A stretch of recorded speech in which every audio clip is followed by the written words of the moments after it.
Muito boa noite, queridos amigos, amigas, irmãos e irmãs. Como é bom podermos estarmos juntos para continuarmos a estudar os ensinamentos do Mestre Jesus. Elevemos os nossos pensamentos. Mestre querido de amor, Mestre amado, nós te agradecemos pela vida que temos. Nós te agradecemos pela oportunidade da encarnação que podemos experienciar agora. Que possamos aproveitá-la da melhor forma possível, vencendo a nós mesmos e estabelecendo novos valores de amor em nosso coração. Amado Pai, rogo a Ti por todos aqueles que sofrem, que ainda não sentiram a esperança da vida eterna em seu coração. Que eles consigam transcender toda a materialidade e consigam sentir que o Espírito é eterno, que aquilo que perece é apenas a carne. Peço por aqueles irmãos que enfrentam dificuldades nos hospitais, que eles também possam, no meio dessa dor, enxergar esta dificuldade como uma oportunidade para construir um sentimento novo, para refletir sobre a própria existência e para estabelecer uma vida nova a partir de então.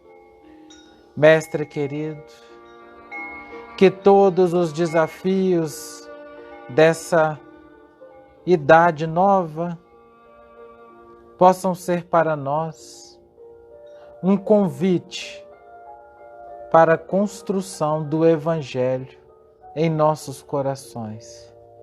Sê conosco, Mestre querido, que as tuas equipes de amor e de fraternidade universal possam visitar cada um dos lares que nos acompanham neste momento, fluidificando as águas, trazendo paz e harmonia aos lares e forças e coragem aos corações. Que assim seja. Que assim seja. Nós estamos trabalhando o capítulo 24 do Evangelho segundo o Espiritismo.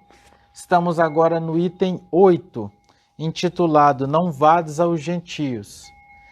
Kardec utiliza para iniciar essa reflexão uma passagem que está no Evangelho de Mateus, capítulo 10, versículos de 5 a 7. Jesus enviou seus 12, os apóstolos, depois de lhe ter dado as instruções seguintes: Não vades aos gentios, e não entreis nas cidades dos samaritanos, mas ide antes às ovelhas perdidas da casa de Israel. E nos lugares para onde fordes, pregai dizendo que o reino dos céus está próximo. Na sequência, Kardec nos traz uma reflexão e nós separamos um pequeno trecho para conversarmos. Kardec nos coloca o seguinte: essas palavras podem se aplicar aos adeptos e aos propagadores do Espiritismo, os incrédulos sistemáticos, os escarnecedores obstinados, os adversários interessados, são para eles o que eram os gentios para os apóstolos. A exemplo destes, procuram primeiro os prosélitos entre as pessoas de boa vontade, daqueles que desejam a luz, em que se encontra um germe fecundo, e o número deles é grande, sem perder seu tempo com aqueles que se recusam ver e ouvir, e se obstinam tanto mais pelo orgulho, quanto se parece ligar mais valor à sua conversão. Mais vale abrir os olhos a 100 cegos que desejam ver claramente do que a um único que se compraz na obscuridade, porque é aumentar o número dos que sustentam a causa em maior proporção. Tempos difíceis, estes que estamos vivendo. Tempos de lágrimas, de profundas dores. E Joana de Ângeles, na sua obra O Despertar do Espírito, pela psicografia de Divaldo Franco, nos faz algumas abordagens bastante interessantes. O homem e a mulher destes dias estão carentes de amor, de respeito e de dignificação. As soluções superficiais não lhes alcançam o emaranhado de inquietações, nas quais se debatem conscientes ou sem lucidez. A variedade de terapias de ocasião, algumas delas mais preocupadas com os objetivos daqueles que as aplicam, interesses argentários e mistificações indisfarçáveis por lhes faltarem os mínimos recursos técnicos e éticos para exercê-las. Facultam o aventurismo danoso que mais perturba as vítimas que lhes tombam inermes nas condutas espertas. Perguntaríamos todos nós, mas e as religiões? Não fazem com que as pessoas se sintam mais em paz?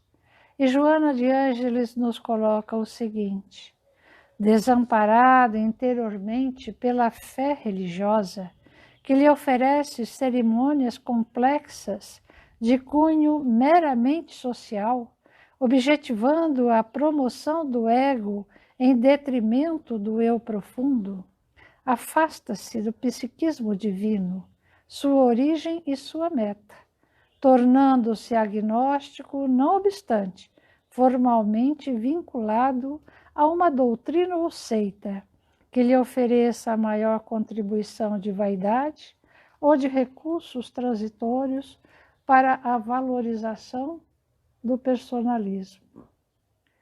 São dias difíceis, são dias muito sofridos, porque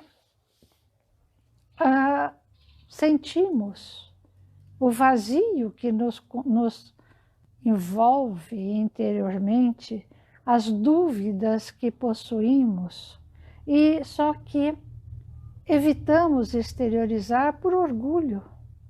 Nós precisamos dissimular a nossa própria realidade e as fugas espetaculares do exibicionismo, da luxúria, da soberba, do campeonato da extravagância, e aí o ser humano presencialmente sempre está irritadiço, insatisfeito, atormentado.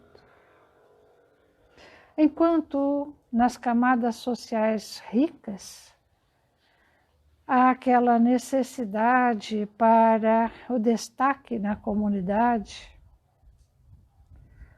na verdade, as traições, a hediondez se faz disfarçada, mediante sorrisos, trabalhados pelas técnicas de comunicação. E os pobres? Os pobres enxameiam no meandro das necessidades, principalmente nos dias em que vivemos e que a fome, a miséria, faz com que chafurdem, atacando-se no desespero, e é o que temos assistido. No entanto, quando Jesus disse: não vades aos gentios, porque os apóstolos não estavam preparados para levarem o evangelho aos corações. há um momento, há um movimento de que necessário se faz levar Jesus aos corações. Porque Jesus, segundo Amélia Rodrigues, no livro Pelos Caminhos de Jesus, Jesus é o mensageiro incomparável de amor. E, no entanto, ao longo da jornada de 2000 anos que estamos a viver, o nome Jesus é usado para interesses inconfessáveis. Ele é o nosso libertador das nossas consciências, mas ele foi usado para absurdos escravocratas. Ele é amigo de todos nós e, no entanto, ele é tomado como uma justificativa para paixões mesquinhas. Jesus é o amor ímpar e, no entanto, fizeram-no símbolo de força terrena e enganosa. Nós vamos ver, meus amigos, que há muitos, nos dias em que vivemos, de pessoas que o entenderam pelo coração e ofereceram-se em holocausto de amor ao seu amor. Nós vemos que, por exemplo, na Roma antiga, esses que o entenderam marcharam felizes para o circo romano. E nós vamos ver que nos dias de hoje, quantos e quantos irmãos nossos marcham felizes, dando de si, para que tantos sintam-se em paz, para que tantos tenham saúde. Vejamos o exemplo a tantas fraternidades encarnadas que buscam levar o auxílio a esses irmãos que sofrem. É o caso dos Médicos Sem Fronteira, é o caso dos irmãos de Fraternidade Sem Fronteiras. São irmãos que se entregam, são os nossos médicos, enfermeiros, auxiliares, policiais, que nos dias de hoje, deixando os seus lares, os seus familiares, buscam dar de si para que tenhamos vida. São passados 2 milênios que Jesus morreu, que Jesus ressuscitou, mas ele permanece vivo no coração daqueles que buscam amá-lo, que buscam compreender o seu evangelho, porque os gentios de hoje somos todos nós.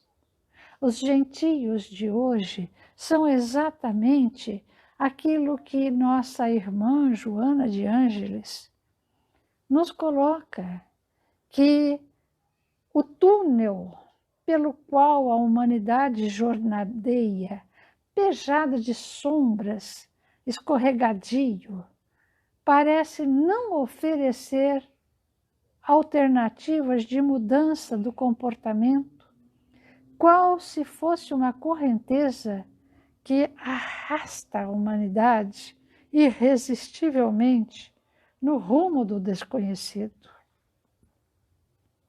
O pavor, o medo, a desconfiança aflige o ser humano. As dúvidas, o vazio existencial consome a humanidade nos dias de hoje. Como fazer então? E aí, lembrando a nossa irmã Célia Jorge, que nos colocou no dia de ontem, que nós podemos nos tornarmos pontos de luz, levando o Evangelho mas para que sejamos pontos de luz. Precisamos matar o homem velho que temos dentro de nós, aonde o orgulho ainda nos torna cruel, aonde o egoísmo nos faz olhar o irmão necessitado e passar à frente. Lembremos-nos de que Jesus nos deu o exemplo quando o bom samaritano amparou o irmão em sofrimento. E os dias de hoje nos fazem lembrar essa passagem que Jesus nos ensinou. Sejamos nós os pontos de luz que a nossa amiga Célia nos fez lembrar, para que possamos realmente levarmos a esses nossos irmãos totalmente apavorados e desesperados o Evangelho de Jesus. Há uma passagem bastante interessante e que nos ilustra os dias de hoje, que o nosso irmão X, através do amado Chico, nos conta e que eu vou pedir licença para uma breve leitura. Então, para assim assistirmos, ouvirmos mais uma vez Jesus nos indicando caminhos por onde precisaríamos, nos dias de hoje, levarmos aos nossos irmãos, gentios em desespero, a fé, a esperança, a certeza de que os dias são maravilhosos, que os dias são de muita luz, porque se nos fixarmos nas sombras, viveremos nas sombras, mas se entendermos que este momento de lágrima que estamos a viver é o convite para que voltemos para dentro de nós mesmos e busquemos no imo do nosso coração a figura suave, magnânima desse mestre que veio nos ensinar o caminho da paz, o caminho da luz, o caminho do amor. Então, estando os discípulos reunidos com Jesus, eles começaram a falar o que lhes havia acontecido no dia que estava por se encerrar.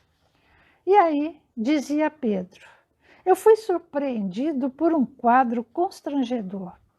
Impiedoso capataz batia cruel sobre o dorso nu de 3 mães escravas, cujos filhinhos choravam estarrecidos. Um pensamento imperioso de auxílio dominou-me. Quis correr sem detença e, em nome da boa nova, socorrer aquelas mulheres desamparadas. Certo, não entraria em luta corporal com o desalmado fiscal de serviço, mas poderia, com a súplica, ajudá-lo a raciocinar. Quantas vezes um simples pedido que nasce do coração aplaca o furor da ira? Quantas vezes podemos usar da palavra serena para aplacar a fúria de um irmão em desalinho? E aí, Pedro, continuando, disse: mas eu acabei por não tomar nenhuma medida. E aí, Tiago, filho de Zebedeu, disse: desculpe, no trilho de vinda para cá, fui interpelado por jovem mulher com uma criança ao colo. Arrastava-se, quase deixando perceber profundo abatimento. Pediu-me socorro em voz pungente e, francamente, muito me condoída a infeliz, que se declarava infortunada viúva de um vinhateiro. A situação daquela senhora era muito difícil. Mas aí lembrei que mais adiante havia um grupo de pessoas e que poderia interpretar de uma forma errada aquilo que eu estava fazendo. Bartolomeu contou espantadiço: em minha jornada para cá, não me faltou desejo à sementeira do bem. Todavia, que querem? Apenas lobriguei conhecido ladrão. Viu gemer sob 2 figueiras farfalhadas durante longos minutos, no transcurso do quais me inclinei a prestar-lhe assistência rápida. Pareceu-me ferido no peito, em razão do sangue a porejar-lhe da túnica, mas tive receio de inesperada incursão das autoridades pelo sítio e fugi. Se me pegassem ao lado dele, o que seria de mim? Felipe disse o seguinte: comigo os acontecimentos foram diversos. Quase ao chegar a Sidon, fui cercado por uma assembleia de 30 pessoas, rogando conselhos sobre a senda da perfeição.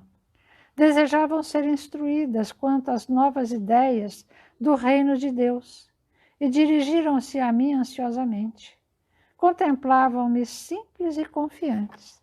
Todavia, ponderei as minhas próprias imperfeições e senti escrúpulos. Vendo-me roído de tantos pecados e escabrosos defeitos, julguei mais prudente evitar a crítica dos outros. A ironia é um chicote inconsciente. Por isso emudeci e aqui estou. Mestre, que dizes? O amigo celeste, porém, considerou brevemente. Como agir dentro das normas de amor que nos traças e nos achamos em toda parte do mundo rodeado de inimigos? Perguntou Pedro.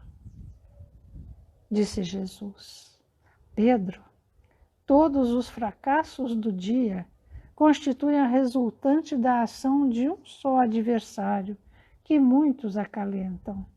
Esse adversário invisível é o medo. Tiveste medo da opinião dos outros. Tiago sentiu medo da reprovação alheia. Bartolomeu asilou o medo da perseguição e Filipe guardou o medo da crítica. Pedro pergunta: como nos livraremos de semelhante inimigo? O mestre sorriu compassivo e respondeu: quando o tempo e a dor difundirem entre os homens a legítima compreensão da vida e o verdadeiro amor ao próximo, ninguém mais temerá. Afastou-se o mestre lentamente em direção ao grande mar. Pois é, amigos, nos dias de hoje, estamos assistindo o desespero de tantos irmãos. Não é somente o desespero da fome material, mas é muito mais o desespero da fome espiritual. Esquecemos-nos do comportamento ético e esquecemos-nos profundamente da fraternidade. No entanto, se queremos ser pontos de luz a levar o Evangelho do Senhor, precisamos começar a vivenciar como ponto de luz o nosso próprio coração, vencendo as amarras que nos prendem ao ontem infeliz e nos transformando em semeadores do amor, semeadores do Evangelho do Senhor, a levar paz aos corações, a levar o consolo aos corações. Quando nada pudermos fazer, muito poderemos fazer, fazendo as nossas orações aos que sofrem, buscando no amor incondicional de Jesus por todos nós o auxílio para que a nossa terra comece realmente no despertamento para um plano de regeneração. Afinal, se queremos sermos pontos de luz, é necessário que nos tornemos trabalhadores da primeira hora do mundo de regeneração e paz, levando aos gentios dos dias de hoje o amor, a compreensão, a doçura infinita, a paciência e a renúncia. A construção desse ponto de luz dentro de nós, para que sejamos semeadores de amor, começa no respeito, na experiência do respeito integral. E para isso, nós precisamos, primeiramente, respeitar a nós mesmos, reconhecer o nosso tempo do Espírito, onde estamos, o que podemos, e precisamos, logo após, reconhecer o tempo do Espírito do outro. O que o outro pode dar, quais são os limites, quais são as possibilidades do outro. A partir do momento que eu reconheço aquilo que posso e respeito, e consequentemente respeito também as fronteiras do outro, as possibilidades do outro, é possível iniciarmos esse trabalho da construção da luz e da fraternidade. Por isso que Jesus diz aos apóstolos: não vades aos gentios, não vades aos samaritanos. Os samaritanos, eles tinham profunda repulsa dos judeus, desde a grande cisão que houve das 12 tribos, onde houve a separação com a capital em Samaria e os judeus. Eles tinham uma revolta, uma briga que não tinha fim. Ir até os romanos, que estavam totalmente emaranhados no materialismo, nas condutas perniciosas, na adoração dos múltiplos deuses, também não daria muito certo. E por que Jesus disse isso? Porque a partir do momento que nós vamos até um outro grupo social, tentando levar a verdade, e entramos nesse movimento de convencimento, nós estamos iniciando um duelo de razão. E esse duelo pode se potencializar se eu tentar converter alguém.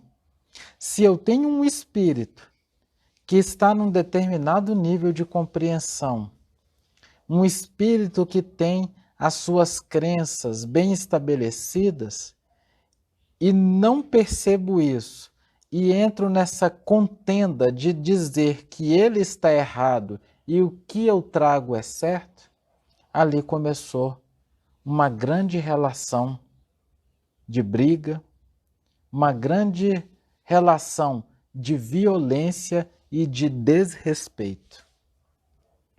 Essa sintonia do duelo que nós entramos, ela vai promovendo uma escalada vibratória de violência, porque a minha contrariedade em função da não aceitação do outro emite vibrações que potencializam já a raiva que o outro tem. Essa ressonância, ela vai potencializando, até que ocorrem as grandes cisões, as situações totalmente desagradáveis. E comumente aqueles que saíram para pregar o Evangelho foram os grandes promotores da construção do ódio, porque não souberam sentir o tempo do outro, não souberam respeitar o momento que o outro vive e a possibilidade de compreensão do outro. Na verdade, aquele que saiu a semear foi tomado pelo orgulho, colocando-se como superior na tentativa desse convencimento, se enxergando como se fosse o próprio Cristo. Nenhum de nós conseguirá plantar sem o amor. E o amor nasce do respeito. Emmanuel tem uma mensagem no livro Pão Nosso, é a mensagem 71. ela chama Sacudir o Pó. E ela traz para a gente uma reflexão bem interessante quando ela nos coloca o seguinte: natural é o desejo de confiar a outrem as sementes da verdade e do bem. Entretanto, se somos recebidos pela hostilidade do meio a que nos dirigimos, não é razoável nos mantenhamos em longas observações e apontamentos, que, em vez de nos conduzir à tarefa a êxito oportuno, estabelecem sombras e dificuldades em torno de nós. Vamos refletir que interessante.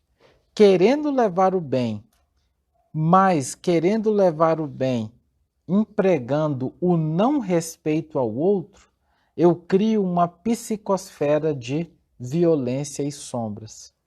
Porque eu estou ferindo as possibilidades do outro.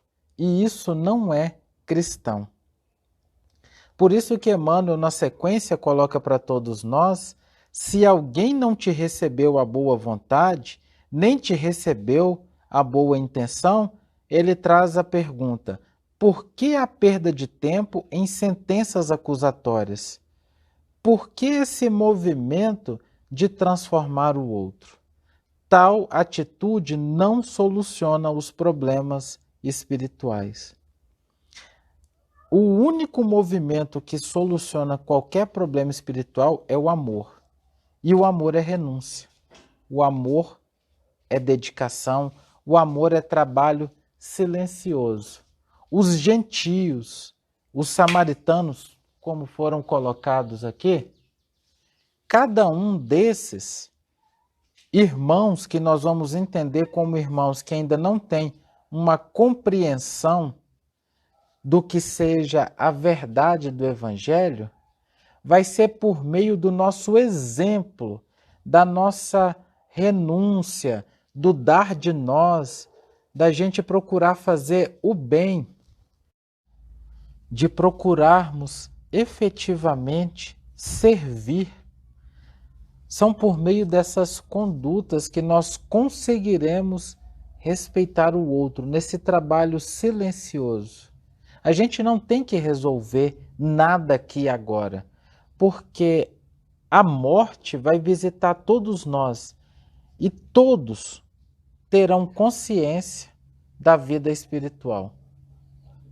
E nesse momento, o que esses espíritos, quando estiverem colhendo o sofrimento das condutas inadequadas, o que vai lhe sobrar?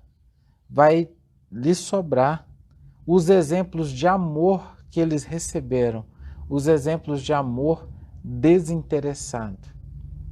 É por tudo isso que Jesus, naquele momento, disse aos apóstolos: não procure os irmãos que não querem conhecer a luz, porque se vocês forem até eles, vocês estarão os desrespeitando. Sirvam em silêncio, orem por eles, mas não tentem violentá-los com nenhuma espécie de imposição. O Evangelho do Cristo, a verdade, ela não pode se sustentar com nenhum tipo de violência. A pretexto de levar os ensinamentos do Mestre, nós não podemos justificar o desrespeito. É necessário respeitarmos o tempo de cada um.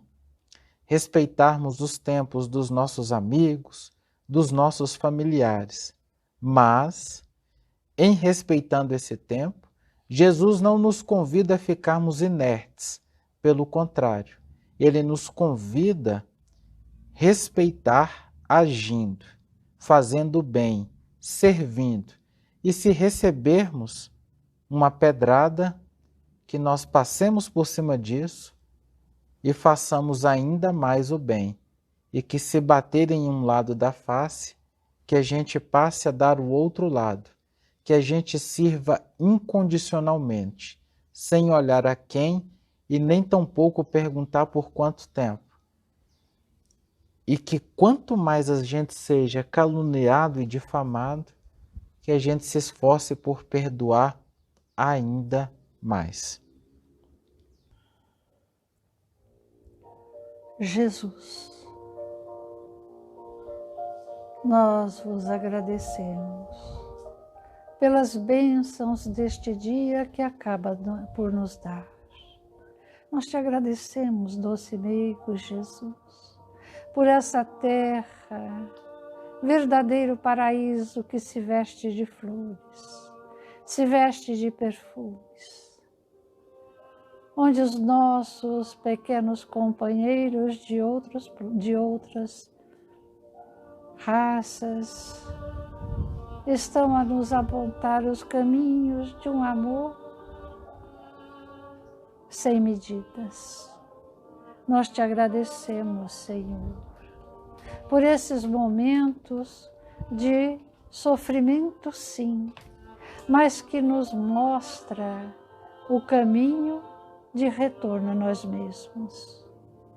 Por isso, amado Jesus, te agradecendo pela nossa família, te agradecendo pelos nossos amigos, te agradecendo por todos os nossos irmãos, te agradecendo, Senhor, por esses seres de luz que nos auxiliam na jornada de cada dia. Ousamos tão somente rogar-te pelos nossos irmãos em desespero, pelos nossos irmãos que desconhecem o teu amor, pelas famílias que se desagregam por querelas tão pequenas. Te rogamos, ó Jesus, bênçãos a todos os governantes da terra. Em especial te suplicamos pelos governantes do Brasil, para que levem a grande pátria pelos caminhos da luz e da fraternidade. Que assim seja. Que assim seja.